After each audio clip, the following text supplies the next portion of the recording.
ദാ.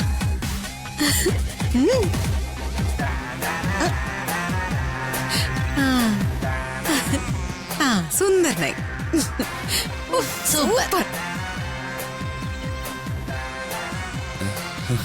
എങ്ങനെയുണ്ട്? ഇപ്പഴാ നീ ശരിക്കും പ്രേതമായത്. അതെ അതെ, ഈ ലുക്കിൽ ഇവനെ കണ്ട ആരും ഒന്ന് പേടിക്കും. അമ്മേ, എനിക്ക് പോലും പേടിയാവുന്നു. അപ്പൊ അലീനയുടെ കാര്യം പറയാനുണ്ടോ? അവൾമാര് 3 പേരും പേടിച്ച് വിറയ്ക്കണം. അവര് പേടിച്ച് വിറച്ചില്ലെങ്കിലോ? എടാ, നീ അവരെ പേടിപ്പിക്കണം. എന്നാലും എന്നെ കണ്ടവര് പേടിക്കൂ? ആരെയും പേടിപ്പിക്കുന്നൊരു മുഖമല്ലേ എന്റേത്. എടാ, ഈ മുഖംമൂടി വെച്ചു കഴിഞ്ഞാ പിന്നെ നീ ആരാണെന്ന് അവർക്കാർക്കും അറിയില്ലല്ലോ. നീ ആരടന്നേ ഞങ്ങൾക്ക് മാത്രല്ലേ അറിയൂ. അല്ല, ശരിക്കും ഞാനൊരു പ്രേതമായോ? എനിക്കൊരു ഡൗട്ട്. നീ ഇപ്പൊ ഒരു പ്രേതവാ, ആ കാര്യത്തിൽ ഞങ്ങൾക്ക് ഒരു ഡൗട്ടും ഇല്ല.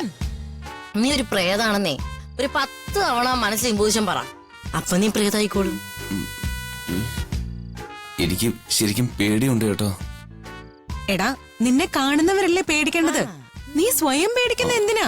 അല്ല, എന്നെ കണ്ടിട്ട് ആരെങ്കിലും പേടിച്ച് തട്ടിപ്പോയാ ആ കുറ്റം എന്റെ തലയിലല്ലേ വരൂ. പ്രേതത്തെ കണ്ടു പേടിച്ചേ ആരും മരിക്കില്ല.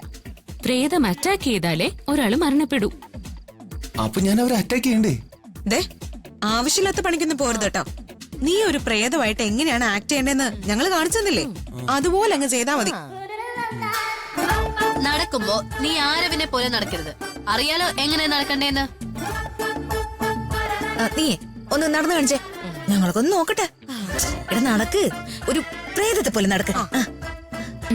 ദാ, ഇത് വെക്ക്. ഹാ, നടക്ക്.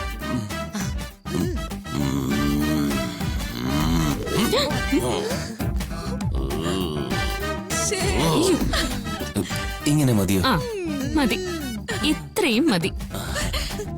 ശരിക്കും പ്രേതത്തിന്റെ ഫീലിംഗ്, രോമാഞ്ചം കൊള്ളുന്ന പോലെ. എടാ അരവേ, നീ ഒറിജിനൽ ഒരു പ്രേതം തന്നെയാ. നിന്നെ കണ്ട് പേടിച്ച് വിറച്ച് ആ അലീന ടീമും കരയുന്ന കണ്ടിട്ട് വേണം ഞങ്ങൾക്കൊന്ന് ചിരിക്കാൻ. അപ്പൊ എല്ലാം ഓക്കെ അല്ലേ? പാടാ.